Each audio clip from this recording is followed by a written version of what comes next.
नमस्कार विद्यार्थी मित्रांनो, मी गायत्री तुम्हा सगळ्यांचं मनापासून स्वागत करते। विद्यार्थी मित्रांनो, परीक्षेच्या दृष्टीने अत्यंत महत्त्वाचा असलेला एक टॉपिक आपण आज बघणार आहोत। तो म्हणजे असा की भारतीय रेल्वे इतिहासातील एक क्रांतिकारी पाऊल म्हणजेच भारताची पहिली पॉवर हायड्रोजन ट्रेन। विद्यार्थी मित्रांनो, ही ट्रेन हरियाणातील जिंद ते सोनीपत या महामार्गावर चालवली जाणार आहे आणि हा 89 किलोमीटरचा मार्ग असणार आहे। सोबतच 150 किलोमीटर ताशी वेगाने ही ट्रेन धावणार आहे आणि 2500 प्रवासी क्षमता असणार आहे।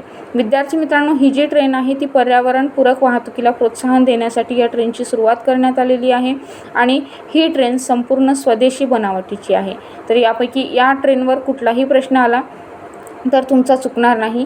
आणि सोबत तुम्हाला प्रश्न असा विचारला जाईल की भारताची पहिली पॉवर हायड्रोजन ट्रेन कुठल्या मार्गावर धावणार आहे, तर त्याचं उत्तर असणार आहे सोनीपत ते जिंद। सोबत दुसरा प्रश्न असा विचारण्यात येईल की किती किलोमीटर मार्ग आहे, तर तो आहे 89 किलोमीटरचा। आणि तिसरा प्रश्न, याचा ताशी वेग किती आहे, तर 150 किलोमीटर प्रति तास असणार आहे। सोबतच 2500 प्रवासी क्षमता। तर विद्यार्थी मित्रांनो, अशा छान माहितीसाठी व्हिडिओला लाईक करायला आणि चॅनलला सबस्क्राईब करायला विसरू नका। बाय।